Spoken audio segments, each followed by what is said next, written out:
So there's a documentary that I saw on Netflix recently. It's called Fire. Anybody seen that movie?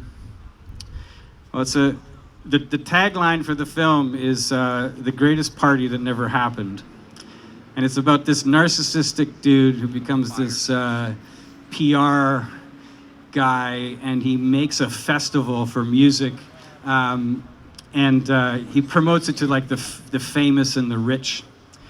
And he's got a lot of skills as a PR man, and he sells this idea of an exclusive music festival where there's going to be like villas and fashion models and movie stars are going to be there. And he sells this dream long weekend to these rich sort of billionaire jet-setting class. He charges $12,000 for a VIP ticket for the festival.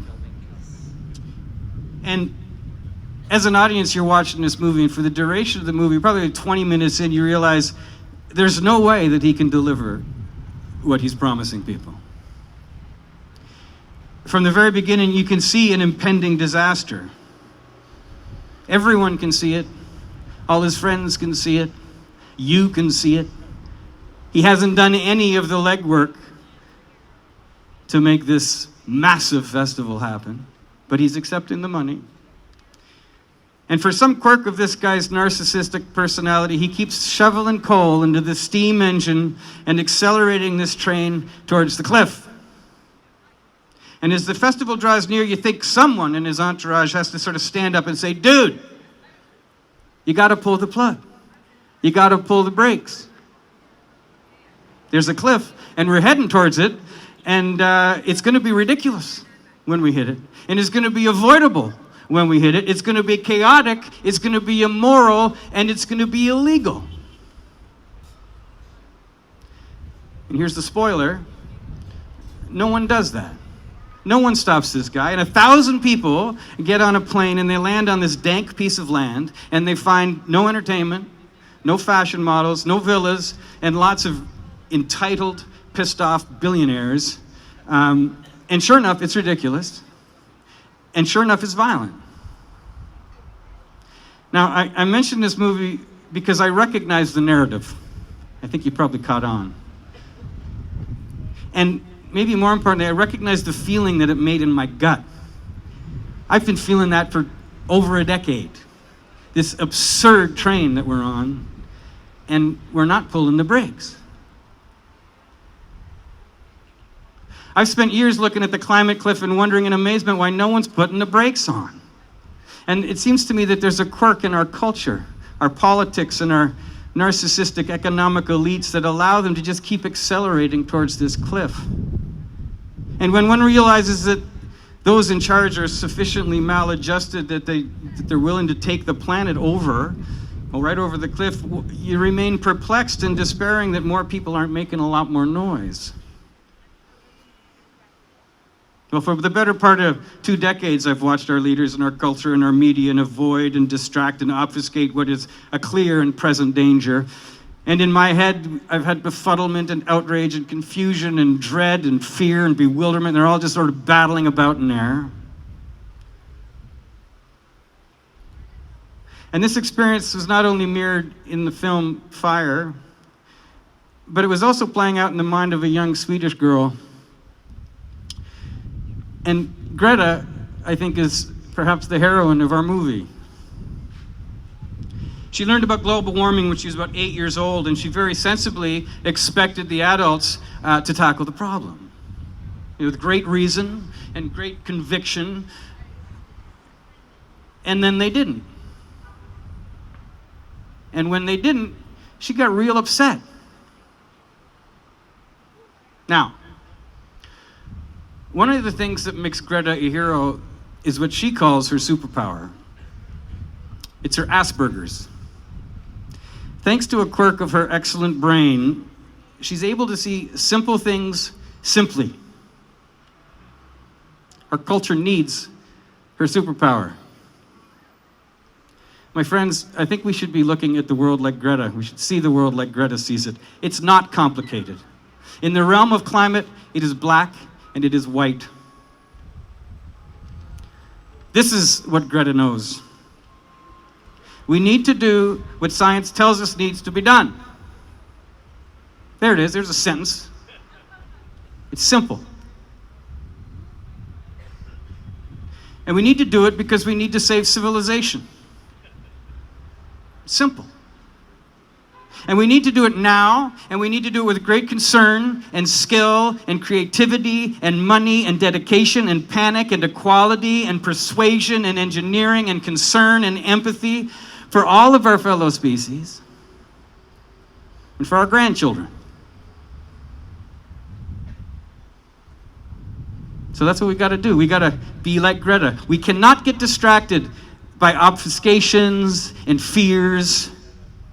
When the best science we have tell us that we have 11 years to avert climate catastrophe, we must act like our house is on fire, because it is.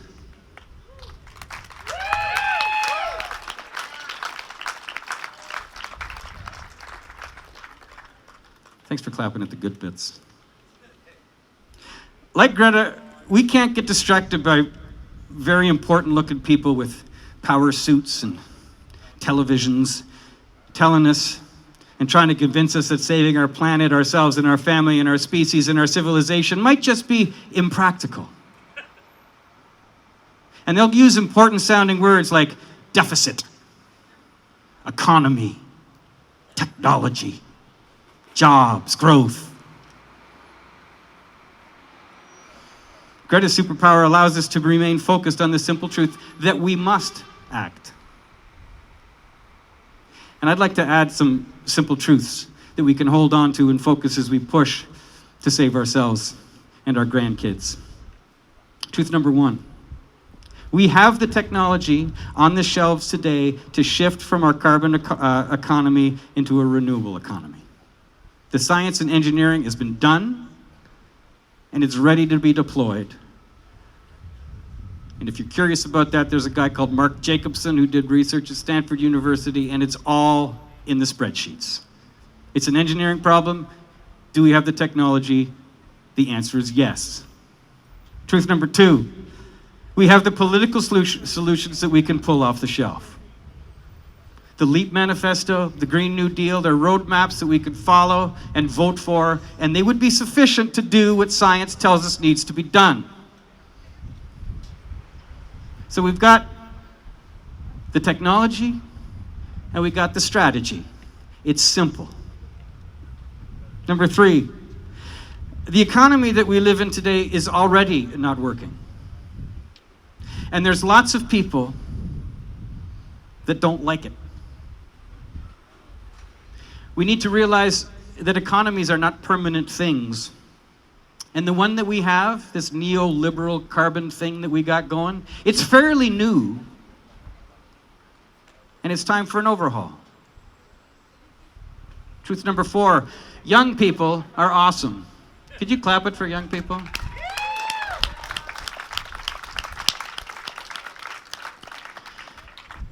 Poll after poll tells us that young people care deeply about our planet and a healthy, sustainable future.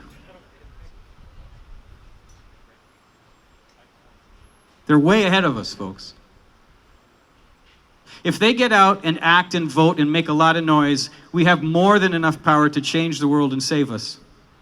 If the 18 to 35 demographic votes at the same rate as the over 65 demographic, I'm saying that word wrong, demographic, we will get a world without runaway climate change.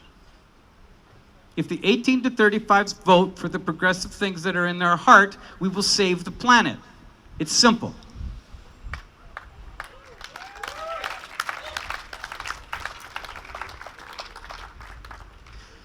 And while we're saving the planet, we'll also have free tuition. We'll have excellent early childhood education. We'll have fewer billionaires. We'll have wonderful food. We'll have cool trains. We can have it all, ladies and gentlemen. All that stuff is just like so close. Truth number five: we humans are capable of amazing things. When we get ourselves out of this worldview and this economic orthodoxy, that another heroine of mine, Naomi Klein, says is at war with the planet. We have vast reserves of creativity and innovation and cooperation with which we can build this better world. Clap it up for that too, just like my brother Pete wants to clap. I could see it. So let's be like Greta. Let's be the heroines and heroes of this movie that we find ourselves in. Let's pull the brakes before we head off that cliff. It's simple. Thank you.